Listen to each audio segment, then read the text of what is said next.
तो पाया जाता है। उसके ऊपर ये नाभि चक्र आता है। नाभि चक्र में विष्णु जी वास करते हैं। विष्णु जी यहाँ के मालिक हैं। ये 8 दल का कवल है। यहाँ पर अग्नि तत्व पाया जाता है। उसके ऊपर ये हृदय चक्र आता है।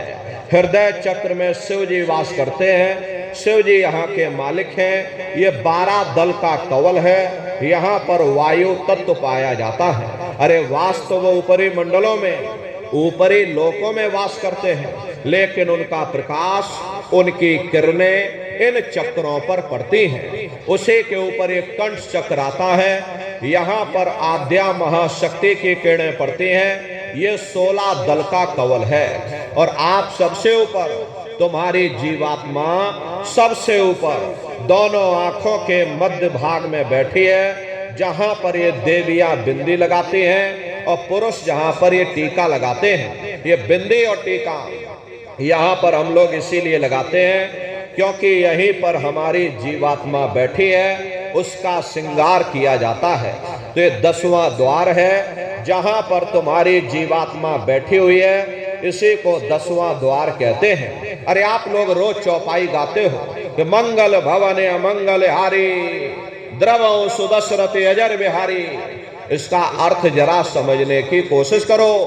प्रेमी भाई बहनों, ये शरीर तुम्हारा मंगल भवन है, तुम्हें अमंगलों से बचाने वाला, तुम्हें नरकों 84 से बचाने वाला।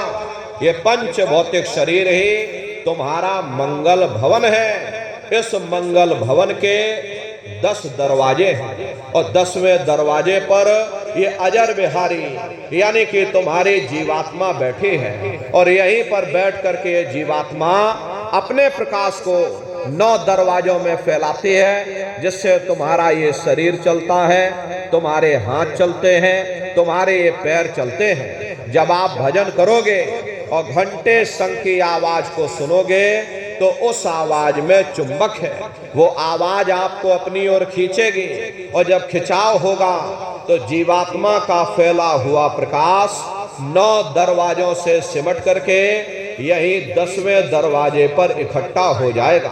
और जैसे ही सारी शक्ति, सारी चेतना सिमट करके यहाँ पर इकट्ठी हुई तो शब्द क्या काम करेगा?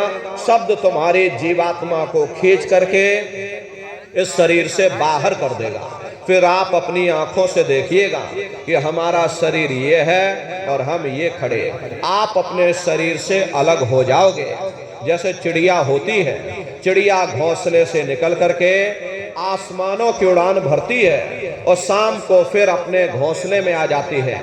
ऐसे तुम्हारी ये जीवात्मा इस शरीर रूपी घोंसले से निकल करके ब्रह्मांडों की सैर करेगी, देवी देवताओं के दर्शन करेगी, अरे भगवान राम के दर्शन करेगी, भगवान कृष्ण के दर्शन करेगी और घूम करके फिर अपने शरीर रूपी घोंसले में वापस आ जाएगी। प्रेमी भाई बहनों, ये ब्रह्मा विष्णु महादेव जिनकी सारी दुनिया पूजा करती है, अरे आप सभी लोग ब्रह्मा विष्णु महादेव की पूजा करते हो और पूजा करते करते आपकी ये जिंदगी बीत गई, लेकिन कभी तुमने विचार ये नहीं किया भाई जिनकी हम पूजा कर रहे, आखिर ये ब्रह्मा विष्णु महादेव कौन है, ये कहाँ पर रहते हैं, ये क्या काम करते हैं, अरे इनके माँ बाप कौन है, भगवान राम कौन है, भगवान